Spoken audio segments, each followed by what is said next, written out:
Come on now. Come on now, get in the shot. Oh, look at you. You are looking very glossy. Very nice. All right, come on. No fighting. Hey.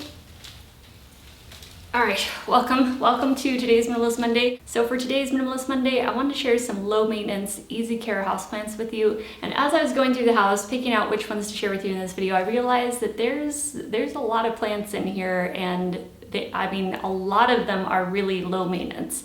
But I can only fit so many into this video, so we might have to do more plant videos. I don't know, maybe once a week, possibly. I might have to have like a second day on my schedule instead of just a Minimalist Monday. We might need to do like a full-on plant video day too. I don't know, you guys let me know what you think. So I want to pick out houseplants that were not only easy and effortless to care for, but also they have either beautiful foliage or they have a nice, sculptural kind of aesthetic. So they add a beauty to your home. Okay, let's start with the Dracena Marginata. Now these are going to be in no particular order because I'm surrounded by plants right now and I would feel really guilty if I hurt anyone's feelings.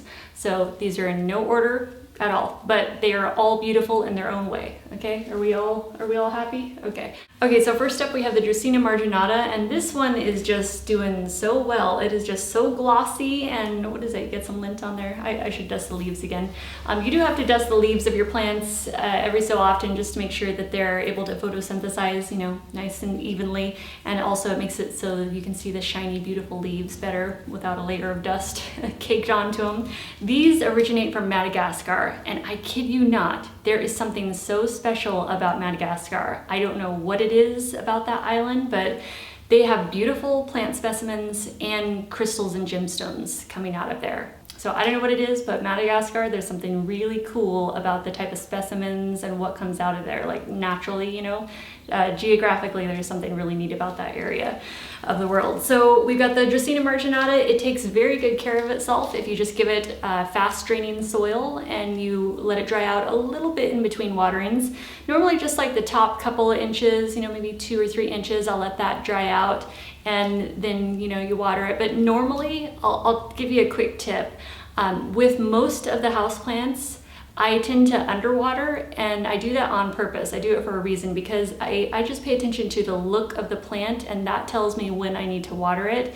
So that might take a little while for you to get used to though, because you do have to kind of learn each one will give you kind of different signs. So what I do is I hold back on watering and I watch for signs how that particular plant reacts to dehydration, like how it communicates to you when it's dehydrated. So normally, for a lot of plants that I'm going to be showing you, their leaves will go, like normally they would be glossy, very shiny when they're well hydrated. And then when they're thirsty and starting to get dehydrated, their leaves will go more dull. So that's like the first sign of dehydration, is when you see the dullness of the leaves. And so then I always know, okay, I gotta water that plant. Another symptom of dehydration is when the leaves start to droop, although certain plants naturally have, more droopier leaves, but you'll notice even those will droop even more than normal when it's dehydrated. And another sign of dehydration for Dracenas is their canes or their stems will start to shrivel a little, and that's pretty extreme dehydration. If you see that going on, then you know, okay, I definitely got to bring this plant back to life because it is starting to shrivel up on me. Another sign of dehydration is when your plants are shedding their lower leaves faster than normal. When they're going yellow and then getting brown and crispy and dropping off, and it just seems to be more than normal, then your plant is trying to communicate that it is probably chronically dehydrated, and you just got to pick up with the watering a little more often, and that'll clear up the extra leaf drop. So as far as watering goes, I actually don't keep my plants on a schedule. I just go by the way they look, or if I pick up their pot and they're really light. But normally I can just kind of look around and spot, okay, which ones need water. So in general, it tends to be about once every week and a half to 2 weeks that I water all the Dracenas. I try not to give like a set schedule of how often to water a particular plant because there's so many different factors that go into it. The size of your pot, the type of pot you're using, if it's porous or not. If it's ceramic, it's gonna hold more water, like a glazed ceramic, it's gonna trap more water in there, or if it's a plastic pot, So non-porous pots will hold more moisture in there, so you don't need to water as often as if you had a terracotta pot or something that's really porous. And then also how much air circulation you have. If you're in a breezy, environment, or if it's by a window or something where it's getting a lot more airflow, it's going to dry the soil out faster. And also, however bright of light you have it in, the brighter the light, the faster the soil is going to dry out. And the warmer your climate, warmer and drier your climate, it's going to dry out faster than if you're in a cooler, wetter climate or a more humid climate. Also, the type of soil, some are like, even within fast draining soils, you're going to have ones that are faster draining than others, right? So I've got several different varieties of soil that I like to test out with plants. So I got my Dracaenas, same plant, same Dracena Marginatas. I've got a large one in the living room that I grow in super chunky soil, and I'm kind of like, you know what? I might change that. I might make it a little less chunky because I have to water that one every week and it goes dry pretty quickly. This one is pretty good. It's pretty happy in the soil. It's still fast draining, but it has a little more moisture retention. So you can kind of customize your soil to, make it more moisture retentive if you're noticing that your plant is drying out too fast. So it's really just about having fun with your plant, doing some different experiments with it. Okay, so we talked a little about soil, water, and then lighting requirements for the Dracena Marginata. These do really well in medium to bright indirect light. So no hot sun, but they can have, a little morning filtered sunlight is perfectly fine. They just don't want hot sun on the leaves because it'll burn the leaves. So if you give your Dracena medium to bright light, they're really gonna thrive and they're gonna be putting out a lot of new growth. Their growing season is usually the warmer months. So from spring into fall. Like right now, it's October just about, and these things, they don't even care. They're like still full on in growth. They're putting out new leaves at every little pom-pom here, and they'll grow really fast too.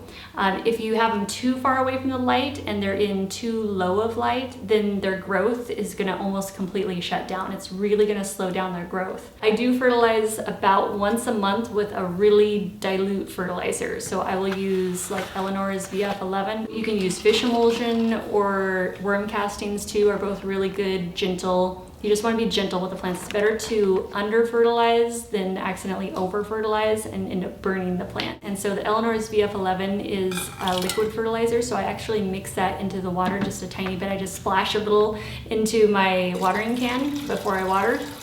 And I do that once a month when the plants are in their growing season. Or I have worm castings that I'll add a little to the soil and kind of work that into the top of the soil. I have to mention one more thing about the Dracena Marginata. So not only are their leaves just this beautiful, rich, dark green, lusciousness, and they're all wispy, they also have red edges to the leaves.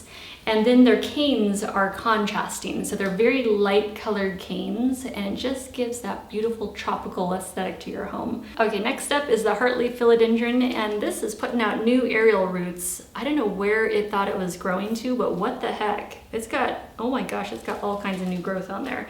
It's got several new tips of growth too, and all up top here. I don't know if you're able to see that, but lots of new starts coming. So for soil, I grow this in a fast draining soil. It's actually in a really chunky cocoa coir soil mix. It's got cocoa coir chunks, pumice, and a little bit of compost mixed in there. I don't know if you can see these, but it's got some really tiny leaves down here, and that actually happened when I was growing it in more of a medium to low light. The growth just really slowed down, and the growth that it was having, any new leaves that it was putting out, were super tiny. So when I saw that happening, I was like, okay, let's change this up. I like to, it's a good idea to rotate your plants and kind of watch them and see how they react to, the different types of lighting that you try them in, because they will definitely communicate with you, and that's a really good way to kind of learn, what they like and dislike. So once I saw those small leaves happening, I put it in a bright indirect light. These like indirect lighting, so no sun. But it was definitely getting a lot more light, and it started putting out new shoots everywhere. So it's amazing how that little change, just going from a medium light window to a full bright light window, how much that can affect your plant. A lot of times when you see low light plants, it just means that they're tolerant of low light, but it doesn't mean that the plant is going to thrive in the low light. So it just depends on, you're working with your space, so you know what you've got available as far as lighting goes, but always try to give your plant as much bright light or as bright a light as possible, depending on what it's able to handle. Obviously no full sun if you've got a plant like this that doesn't want full sun at all. So the more bright indirect light you can give them, the faster and bigger they're going to grow. And they will grow bigger leaves if you have them on a pole growing upwards instead of trailing downwards. So normally if they're trailing downwards, they're going towards somewhere where there's not light, right? So if you have them growing upwards, they're gonna be more vigorous actually, and they're gonna be putting out bigger growth, bigger leaves. I'm thinking I'm gonna do that though, have a pole and yeah, use some twine and hook these to it and get it growing upwards instead of trailing down. So if you guys wanna see a video on that, like the step-by-step of how to actually do that, I mean, I'm sure there's other videos out there, but since I'm gonna be doing it anyways, I can always film it with you guys. I think I mentioned how often I water, right? Once a week, but this is in really chunky soil, so it just like drains right through, but it seems to love that. It just, you know, it gets a good shower, like full on drenched, and then it gets a chance to dry out in between waterings. So these are really easy to care for, very easy to keep alive. The main thing is just to avoid overwatering, but that goes for every plant. That's one of the fastest ways to kill any plant of any variety is overwatering it. So it's better to underwater and then learn the signs of dehydration so you can kind of gauge how much to water your plant, you know, because it's going to be a little different for all of us in different climates and different soil and pots and everything that we're using. Next plant is the zebra cactus. It used to be the Haworthia attenuata, and that was its former name, and now it's known as Haworthiopsis attenuata. But let's just call it the zebra cactus. But this is another really cool plant. They're related to aloe, so they're really easy to care for and they make good house plants. I'll actually insert a clip of when I was potting this up. I don't know if I ever made that into a video. That might be a future video too, where I can go more in depth about the care of these and all about them. These are a type of succulent, but they don't, or they aren't prone to the etiolation that a lot of other succulents are. But they'll have some fresh, kind of brighter green look to the leaves in the center, so in the core of the plant, when it's not getting enough light. Exactly the same way as other aloe have. So just give it a little more light if you notice that in the core of the plant. So what's really cool about these is that they have this white zebra pattern on the leaves, and I just think that is so beautiful. Especially with a white pot, it really makes that zebra stripe on the leaves pop. They're really not prone to pests or any other problems. The main way that you would be able to kill one of these is pretty much just if you overwater it and the soil just stays wet and soggy for too long. But if you have it in a fast draining cactus and succulent soil and you just, you know, water it when it goes dry, then it's going to be pretty happy for a long time. And they're very slow growing. So that's the zebra cactus. It makes a really cool house plant. Highly recommend it. So easy to care for. There's been times where I've forgotten to water it for very long periods of time and nothing happens. It stays exactly the same. You know, the leaves get a little less plump, but it's still, you know, it perks right back up again when you give it its water. Okay, the next houseplant is the Fan Aloe, and I can't recall its Latin name right now, but I will put that down below in the description box. But I just always call it the Fan Aloe because that is its common name, but it has such a cool fanned out shape. And the way that it grows is kind of like a herringbone, the way the leaves grow, and they stay pretty much in that fan shape. They will get a little wonky depending on the lighting, like if the lighting is coming just from one side. Even if you're turning it, they like the light to kind of come in from the top. So I'll try to turn my blinds. I keep this on my windowsill right up here. So I try to tilt the blinds where the sunlight will be coming more like from above, you know, but still I've got a overhang here. So it kind of still makes the light come in from the side. So mine has grown with, you know, some leaves kind of a little lopsided there, but that's okay. I might move it to a new position sometime so it can kind of change up where the light's coming from. But naturally, they have more of this blue-gray kind of cast to the leaves, which is really pretty. So the Fan Aloe, since they are succulents, they like a fast-draining soil. And so when you water it, the water should get to the bottom pretty quickly, within about 10 seconds or less. It should be kind of starting to flow or drip through the bottom of the pot. But yeah, these Fan Aloe are really cool. The one thing about them though is they're a little more difficult to find. They're a little more rare. I found this at a local cactus and succulent nursery that specializes in, you know, in cactus and succulents, and they tend to carry more rare and unusual plants. But, oh, and if you're in Tucson, if you're in this area, or if you're traveling through here and you stop at one of our nurseries here, I got this at Box Cactus Nursery, and they have some really cool plants there. But yeah, just like other types of aloe and other succulents that we mentioned in this video, the main thing is just to avoid overwatering them. You know, they like to dry out in between watering, but they will get dehydrated. You'll notice the leaves will start to get a little flat. They won't be as plump. They'll kind of thin out if they're not receiving enough water, you know, if they start to get dehydrated. So just keep an eye on that. That's the other thing, just watch out for the sun because the leaves can burn the tips of the leaves if it gets too hot. They can deal with morning filtered sunlight and a lot of bright light, just like the rest of the plants. So all the plants I'm sharing in this video are kind of similar in that way. They want as much bright light as you can give them, and they're going to grow the best and the fastest that way, but not too much hot sun. They don't want to be out there just like having their leaves cooked in the hot sun. And just like other aloe, you can acclimatize these to get more sun if you're having this out on a balcony or patio or something where it's going to get a little more morning sun. But morning sun, like first half of the day, is the better, you know, cooler sun. It's easier for them to handle, and just let them kind of acclimatize to it slowly. So don't just throw them out there all at once if you have them inside and you're moving them out, because they will get sunburned. But yeah, and afternoon sun is too hot for them because they will definitely scorch in the afternoon sun. Okay, so that's the Fan Aloe, a really cool plant, very unusual with the shape of them and that herringbone effect that the leaves give. Okay, as far as the small compact houseplants go, this has got to be one of my absolute favorites. This is the Fairy Castle Cactus. I've shared this one with you guys before, but it is worth sharing again, and I had to include it in this video.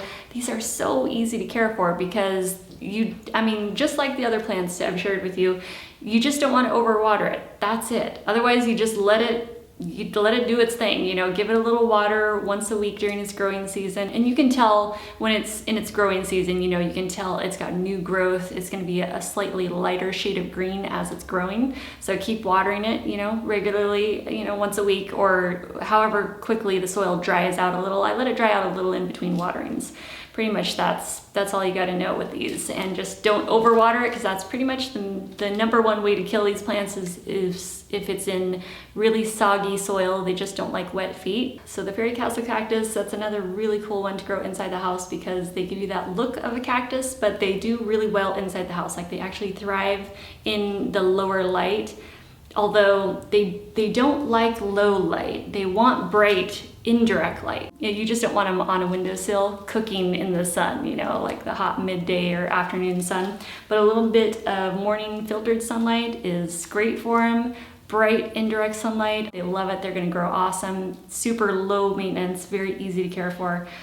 They're really an effortless cactus to grow, and they just give such a cool look, you know, such a sculptural look. And they also grow really neat too, because they put out all of this new growth out the sides of them, and they just keep building the size of them, and they get bigger and wider, but yet each little cactus column is pretty petite, you know, but they just grow a lot of them. So it creates this really cool kind of clustered sculptural effect. All right, so that is all for the Fairy Castle Cactus. Did I mention where I got this one? I got it on Etsy. So I ordered this online on Etsy because I couldn't find one locally. The first one I had of these was out in Maui, and I bought it at it was only like a couple bucks. I got it at Walmart at the garden center. They're supposed to be pretty readily available, but I couldn't find one anywhere at any of our cactus or succulent nurseries here in town. So that's why I finally decided to order it online, and they will ship them bare root online too. So if you really want one of these and can't find them, I will try to remember to post a link of where I got this, what Etsy shop I got it on.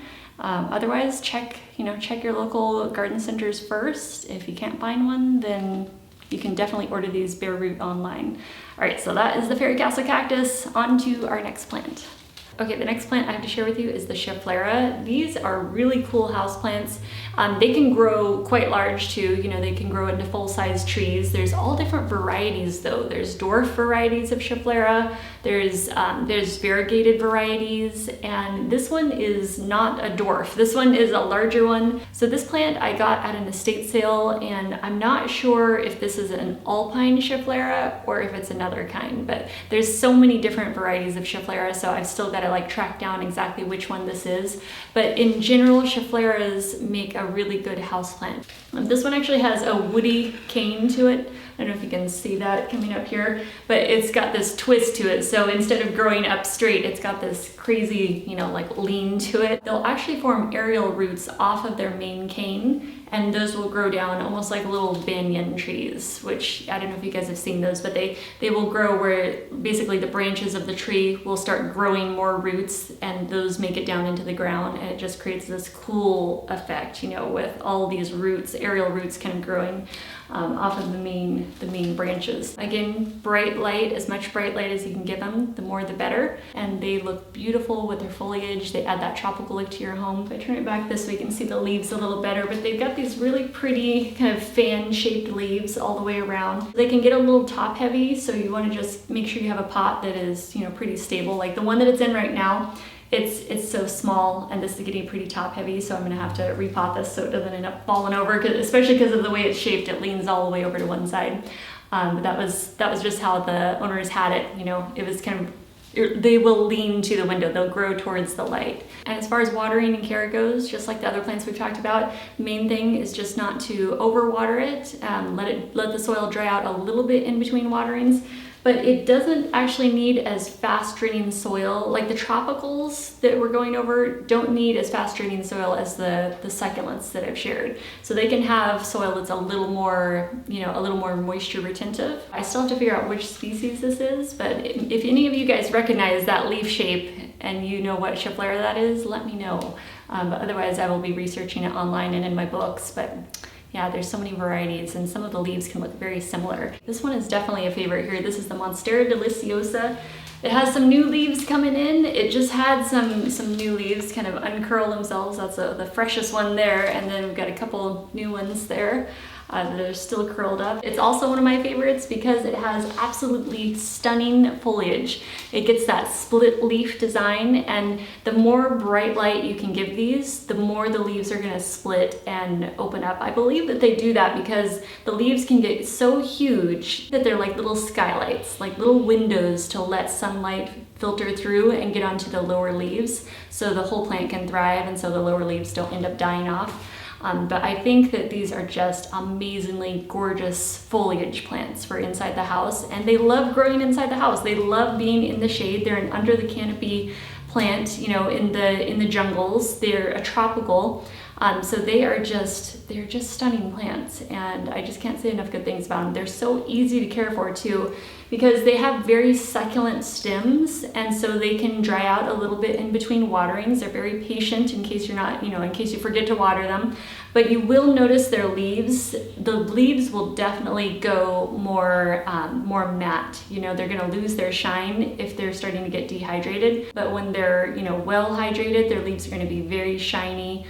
So it's really easy to kind of keep on top of when they need watering without having to, like, you know, stick your finger in the soil or use a moisture meter or anything. You can just look at the plant and tell. And also, if they start getting too dehydrated, you know, the leaves will start getting more droopy. Tropicals, any tropicals I'm sharing with you in this video, they like soil that's a little more moisture retentive. Although you still want to make sure it drains, but just, you know, very similar to the other plants we've talked about, you just don't want to overwater it. Just let it dry out a little bit in between waterings. So this is still a small plant. They do grow quite large, and they will start, you know, really kind of spreading out. And these will reach for the light too. Their leaves are like little satellites, you know, for the sun. Like they want it, like they're little solar panels, you know. So whatever direction the sunlight is coming from, they will want to reach and lean towards that to try to catch as much of that light as possible. So I have two of these Monster Deliciosas. They're about the same size. One I found at Costco. This one from Costco, it was only $12. The other one was $25 at a local nursery. That was the first one I got before Costco. Like Costco didn't have these in when I bought my very first one, but I wish I would have just waited for Costco, but you never know what they're getting, you know. I didn't know they were gonna have Monster Deliciosas in stock there. So, all right, and it's so easy to care for. It's like, why not try growing it, right? You know, they do well. They're so adaptable for so many climates, so it's definitely well worth trying to grow one. Beaucarnea recurvata, also known as the ponytail palm or bottle palm, elephant's foot.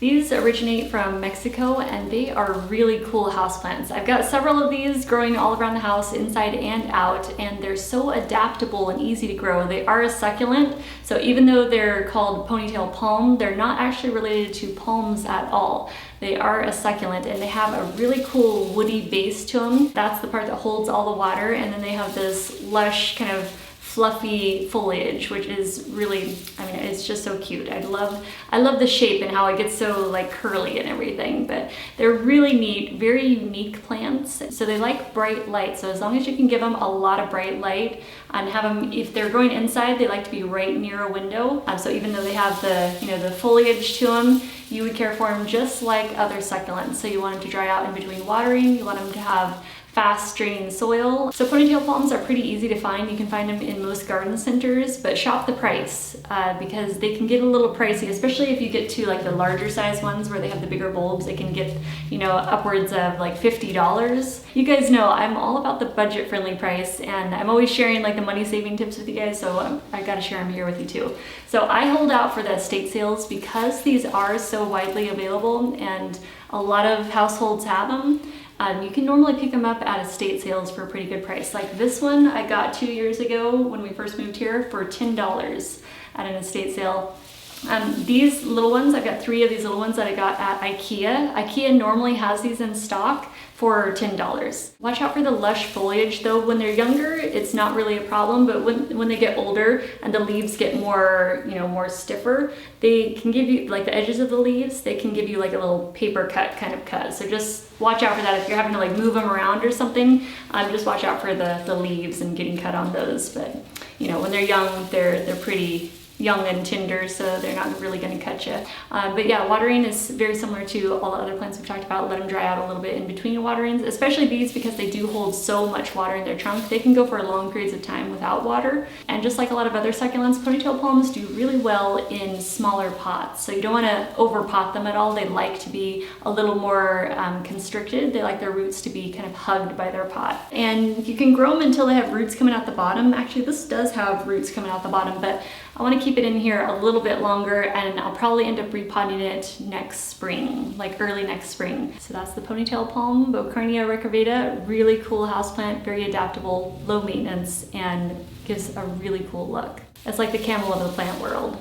Okay, next up we have a Euphorbia. This is the Euphorbia white ghost, and sorry, it might be a little hard to see there. Let's lift it up. Oh, you have gotten to be a big baby. So Euphorbias are one of my favorite types of succulents to grow in the house, aside from Haworthias or Haworthiopsis. Those are awesome houseplants as far as succulents go also. But those are compact, you know, they're very small. So if you want a larger succulent that grows and does well and thrives inside the house, Euphorbias. And there's all kinds of varieties of really cool, very sculptural Euphorbias that you can grow in the house. The Euphorbia white ghost here, this one, it is a variegated form of Euphorbia. So it's missing that chlorophyll, that pigment, and so it's mostly white. It does have some patches of green on it, but it is very sensitive to sunlight. And it really enjoys the shade, so these do extra well inside the house. So I water this about every other week, and that's been pretty good for it, growing it inside the house. If you're growing it outside the house, you know, in a hot, arid environment, you know, we're down here in the desert. So if I had this out on my patio, I would have to water it probably like a couple times a week during the hot days. The Euphorbias, the entire family of Euphorbias is considered toxic. So it's the sap that's inside. So if you accidentally, you know, break one off, it will bleed. Like if you break off a little branch or something, it will bleed a white milky sap, and that goes for the entire family of them. Pencil cactus and sticks of fire and everything, they all do that. So that can irritate your skin, so you just don't want to be, you know, getting the sap on you. So if you have cats or dogs, you know, any pets that might want, or children who might want to chew on the plant or be playing with it or break pieces off, it wouldn't be a good idea to have any Euphorbias in the house if you do have, you know, small critters of any kind, human or animal, that might want to be chewing on your plant. But otherwise, you generally don't have to worry about it. You know, if it's just sitting there, it's not going to cause any problems or anything, or touching it is not going to be irritating to your skin. It's just the sap inside. Also, some varieties of Euphorbias do have spines, so you just want to watch out for that. You know, not all of them do. You know, like the pencil cactus or sticks of fire don't. You know, they've got cute little leaves. This one actually has cute little leaves too. They're very tiny, waxy leaves. Okay, I'm gonna put this one back out by its window so it can get back into its light. And I just wanted to mention Euphorbias in general. You know, a lot of varieties make really cool houseplants and give you that cactus look without having to deal with the requirements of an actual cactus. Okay, now last plant is known as the queen of air plants. This is the Xerographica. So air plants are the ultimate minimalist houseplant because they don't require any soil. They're super easy to care for. You can display them on anything. You can make really cool centerpieces. You can have them on wood or driftwood displays, on stones. You know, as long as you give them enough bright light, they're gonna thrive and do really well inside the house. And of course, if you water them often enough. And the main tip when it comes to watering is just to avoid leaving any water sitting inside the crown because they can get crown rot really easily that way. So you just want to, you know, after you water them, just shake out the water from the crown. You can leave them even turned upside down for a little while, you know, while they kind of dry out, and then just put them back when they're mostly dry in whatever display you have. So for lighting, they like bright, indirect light. They can even have a little filtered sunlight. So there's two main types of air plants. There's xeric and mesic. The xeric varieties are from drier, more arid environments. They have that gray kind of white cast to the leaves. It's like a gray-green. And then the mesic varieties are from more humid, wetter climates, and they like more water and they are more green. So for watering air plants, you can use bottled water, purified water, rainwater. I try to use rainwater whenever possible. So what I'll do is I'll put out a bunch of buckets and tubs. I'll try to catch as much rainwater as possible. And then I will put all my air plants and air plant displays, like I have the air plant frame from Air Plant Man, and I'll drop that into one tub, and then I'll have all my loose air plants, I'll drop those into another tub, and I'll just let them soak in the rainwater for several hours. I mean, well, you know, a few hours, maybe 3 to 4 hours, and I'll water them first thing in the morning. So when it's warm enough, I will water them outside and let them air dry outside, but if it's colder, then I just water them and let them dry inside. So you just don't want them to be cold and wet. They're most comfortable in temperatures that you're comfortable in. I didn't show you this little one here too. This is another xeric variety. I don't know if you can see the fuzziness on there. That is a Tectorum, another xeric variety, and that one is ready to be watered again. Okay, I don't want to talk your ear off about air plants, but there's just so many little nuances that I want to mention about them, but I think I need to do just a separate video so it's easy for people to find when they just want to know about air plants, so I think I'll have to do that. But as far as like the xeric varieties, just know that they want as bright of light as you can give them. As far as like indirect light goes, they can even have, you know, morning sun, a little bit of cool morning sun or filtered morning sunlight. And then the mesic varieties, the more green varieties, those don't require as much bright light as these. Xeric, dry, more bright light, they love that. Mesic can do better with, you know, medium bright light, and they don't need any sun. So, okay. That's all I'll say about air plants. All right, you guys, I'm gonna let you go for this video. Thank you so much for hanging out with me and talking about plants. And yeah, there's so much more that I want to share with you, but we'll have to do some more plant videos if you guys want to see. Let me know in the comments below. And if you have any special requests for plants or anything else, let me know in the comments below. I love doing you guys' requested videos. So I will let you go. Thank you so much for watching, and I hope to see you in the next one. Bye, guys.